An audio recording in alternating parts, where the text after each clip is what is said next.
ذرا سوچئے کہ کہیں ہم ختم نبوت کے منکرین کا ساتھ تو نہیں دے رہے۔ سوشل میڈیا پر پیر آف بلاوڑا شریف حق خطیب حسین علی بادشاہ سرکار کے بارے میں منفی پروپیگنڈا پھیلانے، طوفان بدتمیزی برپا کرنے والے آخر امت مسلمہ کو کن حقائق سے دور رکھنا چاہتے ہیں؟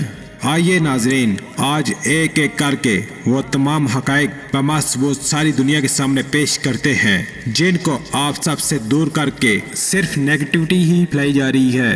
نمبر 1، ناظرین، آپ میں سے ہر کوئی آسیہ ملعون گستاخ رسول کے کیس کے بارے میں جانتا ہے۔ عدالتوں نے جب اس گستاخ کو رعایت دینا چاہی تو حق خطیب حسین علی بادشاہ سرکار نے سپریم کورٹ کے چیف جسٹس کو خط لکھ کر نظر ثانی کی درخواست دائر کی اور اس گستاخ کے خلاف آواز اٹھائی۔ نمبر 2، یہود و نصارہ کے ایجنٹ شیطان گریٹ ولڈر ملعون نے جب نعوذ باللہ حضور پاک کے گستاخانہ خاکے شائع کرنے کا مقابلہ کرنا چاہا تو بانی واسی پسلار عالمی تحریک توزیع عقیدہ ختم نبوت کلندر دوران حضرت صاحبزادہ حق خطیب حسین علی بادشاہ سرکار نے سب سے بڑھ کر یورپین پارلیمنٹ کو خط لکھا اور اس گستاخ کے خلاف ایوان کفر میں مقدمہ لڑ کر اپنے ایک مرید یورپین پارلیمنٹ کے ممبر واجد خان کے ذریعے ڈچ حکومت کو للکار کر گستاخانہ خاکوں کا مقابلہ ختم کروایا۔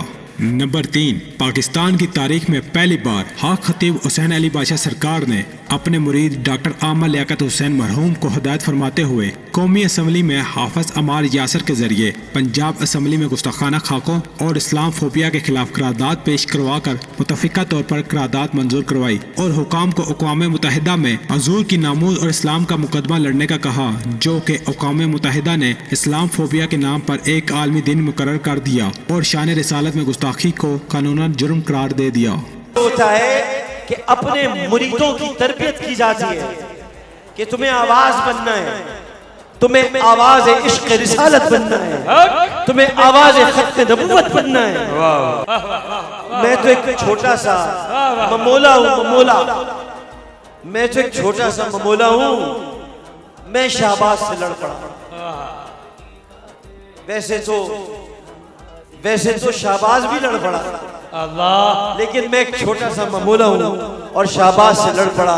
مجھے نہیں پتا تھا، لیکن میرے پیر کی دعائیں اور نگاہیں،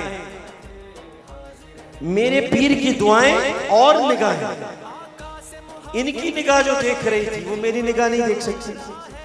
ان کو معلوم تھا یہ قرارداد ہونی، اور قرارداد میں ایک لفظ تھا اقوام متحدہ۔ ذرا غور سے سن جائے، ابھی کہانی مکمل نہیں ہوئی۔ قرارداد میں ایک لفظ تھا اقوام متحدہ۔ انہوں نے ارشاد فرمایا تھا کہ جب آپ قرارداد پیش کریں تو یہ مذمت بہت ہو چکی، اب اسے اقوام متحدہ میں اس کا ذکر ہونا چاہیے، اور یہ تب ہوگا جب آپ اسمبلی میں قرارداد پیش کریں گے۔ میں نے کہا اسمبلی میں پیش کریں گے تو اقوام متحدہ میں کیسے ہوگا؟ انہوں نے فرمایا کیجئے تو صحیح۔ ادھر ہم نے قرارداد پیش کی، ادھر نگاہ مرشد ناز نے ایک اور ولی کی درگاہ کے سجادہ نشین کو چنا، ایک اور ولی کی درگاہ کے سجادہ نشین کو چنا۔ ادھر ایک عاشق قرارداد پیش کر رہا تھا، ادھر مخدوم شاہ محمود قریشی اقوام متحدہ میں ناموس رسالت کی بات کر رہے ہیں۔ تو اقوام متحدہ میں آگے، تو لوگوں کو یہ سمجھنا چاہیے کہ یہ ہستیاں ایسے ہی ہستیاں نہیں بن جاتی، یہ ہستیاں تو بستیاں بسا دیتی ہیں، یہ تو دلوں کو کھلا دیتی ہیں۔ تو آج اس ناموس رسالت صلی اللہ علیہ وآلہ وسلم اور ختم نبوت کی حفاظت گالیاں دینے سے نہیں ہوتی، گالیاں دینے سے نہیں ہوتی، عملی اقدامات اٹھانے سے ہوتی ہے۔ آج میرے نبی کی عزت پر کوئی انگلی نہیں اٹھا سکتا، کیونکہ حق خطیب حسین علی بادشاہ جیسے رہنما موجود ہیں جو جانتے ہیں کہ راستے روکے کیسے جاتے ہیں۔ یہ محافظ ختم نبوت موجود ہیں۔ یا تو پیر کسی کو مانو نہیں، جب مان لو تو چھوڑ دو اپنے آپ کو۔ آج یہ عامر لیاقت حسین آپ کے سامنے کھڑا ہے، مجھے کیا پتا تھا کہ میں نبی کریم صلی اللہ علیہ وآلہ وسلم کی ناموس اور ان کی ختم نبوت کے لیے اسمبلی میں اس دن قرارداد پیش کروں گا جس دن قرارداد پیش ہی نہیں ہو سکتی. یہ آپ کو نہیں پتا شاید بات. جس دن وزیر اعظم کا انتخاب ہوتا ہے اس دن تمام رولز معطل کر دیے جاتے ہیں.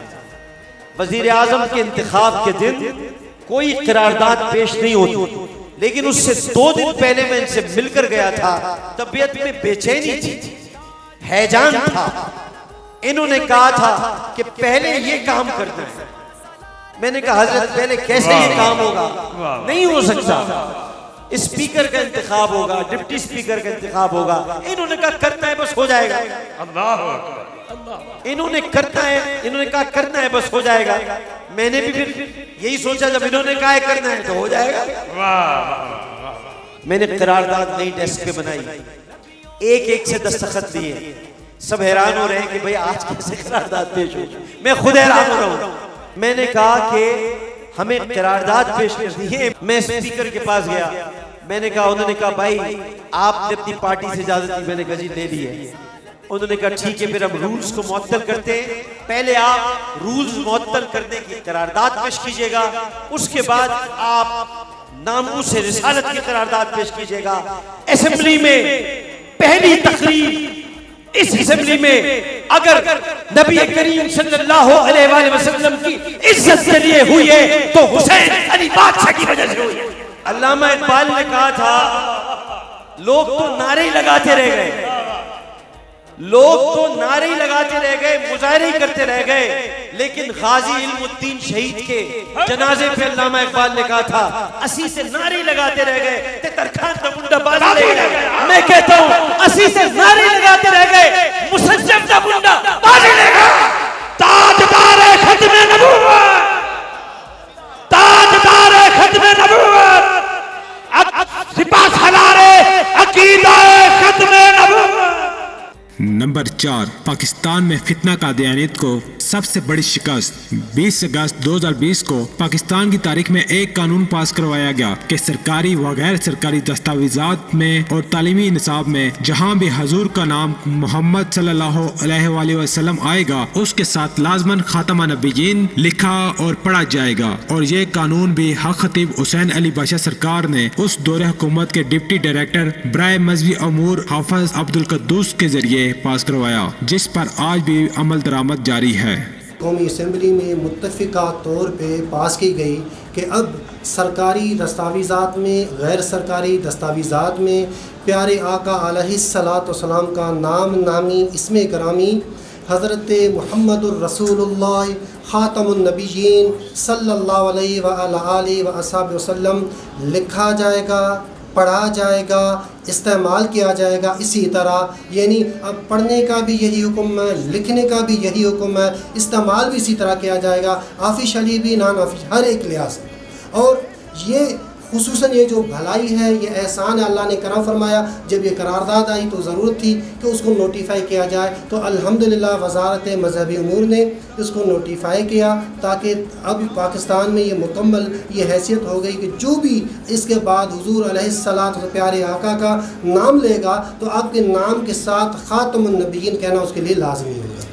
اور یہ سمت ان بزرگوں کا ہے، بادشاہ سرکار دامت برکاتہم عالیہ کا ہے. میں جب بھی دربار پہ آیا ہوں الحمدللہ ہر وقت بادشاہ سرکار یہی فرماتے تھے تاجدار ختم نبوت زندہ باد، اور یہی اس کا فیضان ہے. آپ کہتے تھے کہ ہمارا بنیاد جو ہے وہی ختم نبوت ہے اور اسی کا فیضان ہے، اسی کا ثمر ہے. اور آج یہ جو نتیجہ آپ پاکستان میں اس نوٹیفیکیشن کی صورت میں کہ پیارے آقا علیہ الصلوۃ والسلام کے نام نامی کے ساتھ خاتم النبیین صلی اللہ علیہ وسلم کہنا پڑھنا لازمی ہے، یہ ان بزرگوں کے فیضان کا اثر ہے، ان کا یہ نتیجہ ہے. انشاءاللہ تعالی ان بزرگوں کا فیضان ہے، کاملوں کا، اللہ والوں کا یہ اثر ہے، یہ فیضان ہے بادشاہ سرکار دامت برکاتہم عالیہ کا. انشاءاللہ تعالی ان کی یہ کاوش، ان کی کوشش، ان کی ظاہری باطنی روحانی یہ جو کمال مرتبہ یہ جاری رہے گا. انشاءاللہ ان کی دعاؤں کی برکتوں سے مزید بہاریں برکتیں آئیں. نمبر 5، حالیہ دور میں ایک شیطان اور ختم نبوت کے منکر مبارک ثانی کا معاملہ پیش آیا، جس پر حق خطیب حسین علی بادشاہ سرکار نے